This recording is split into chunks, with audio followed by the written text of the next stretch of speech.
فرض کن توی یه سفری هستی که یه نفر کنارته تا اتفاقها رو تجربه کنه و نفر بعد فقط خاطره ها رو جمع میکنه. به نظرت کدومشون اشتباه میکنن؟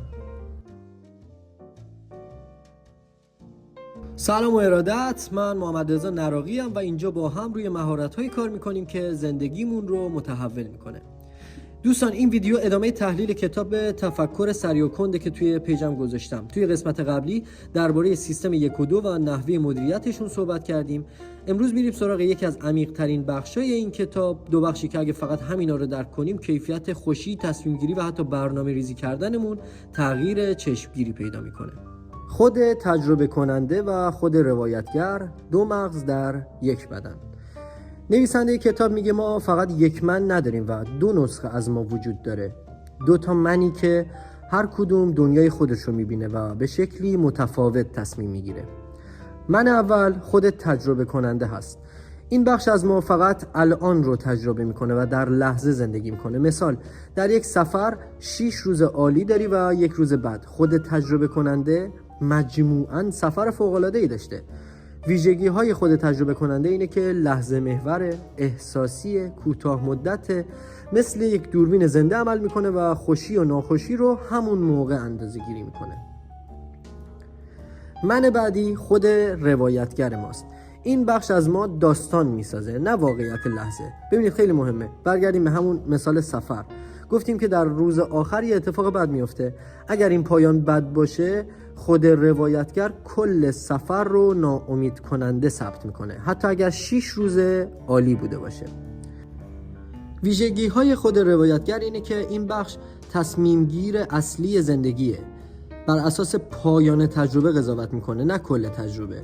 حافظه و روایت رو کنترل میکنه و در نهایت این که درباره گذشته چه احساسی داری رو این بخش از مغز ما تعیین میکنه. حالا چرا دونستن و تفکیک این دوتا مهمه؟ چون ما بر اساس خود روایتگر تصمیم‌های مهم زندگیمون رو میگیریم، اما کیفیت زندگی واقعیمون رو خود تجربه کننده تعیین میکنه. بریم یه مثال واضح بزنیم. ببین، شما ممکنه شغلی داشته باشی که 35 روز خوب و 5 روز بد داره، ولی چون اون 5 روز بد بسیار پررنگه، خود روایتگر میگه این شغل به درد نمیخوره، در حالی که خود تجربه کننده 90% ماه رو خوب بوده. بخش 4، چطور با این دوتا خودمون بهتر تصمیم بگیریم؟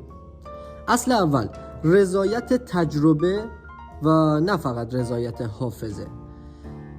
قبل از هر تصمیم گیری از خودت بپرس این انتخاب کیفیت لحظه های من رو بهتر میکنه یا فقط یه داستان قشنگ میسازه؟ برای تمرین این بخش، شغل، رابطه، پروژه یا سفرت رو با این سوال بسنج: کدوم نسخه از من از این تصمیم راضی تره؟ تجربه کننده یا روایتگر؟ اصل دوم، پایانسازی منطقی. ببینید، چون خود روایتگر پایانها رو بزرگ میکنه، ما میایم یه راهکاری براش میذاریم. هر تجربه مهممون رو مثل یه جلسه، یه سفر، یه پروژه یا حتی گفتگوهامون رو با یک پایان آگاهانه تموم می‌کنیم. مثلا اگر یه روز بد داشتیم، 10 دقیقه آخر رو یک کار کوچیکی انجام میدیم که بهمون حس برد بده. این پایان حافظه رو اصلاح میکنه. اصل سوم، تفکیک لحظه و داستان.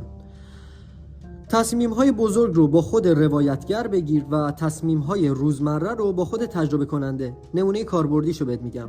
ببین، مثلا انتخاب شغل رو با روایتگر، انتخاب نحوه گذروندن 1 روز کاری تجربه کننده، انتخاب مسیر زندگی روایتگر، انتخاب شیوه صرف انرژی در هر ساعت تجربه کننده. خیلی ساده بود.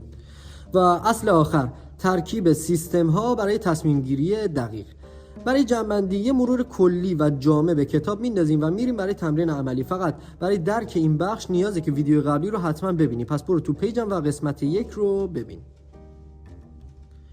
مورد اول، سیستم 1 بر اساس حدس، شهود و برداشت پیشنهاد اولیه میده.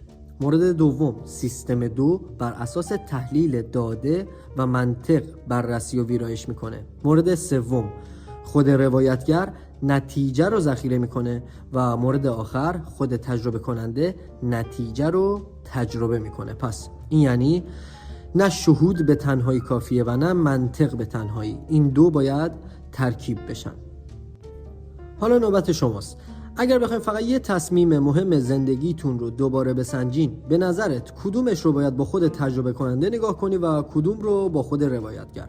تجربت رو برام بنویس و حتما پیجم رو دنبال کن، چون همین کار شماست که من رو تو این مسیر نگه میداره.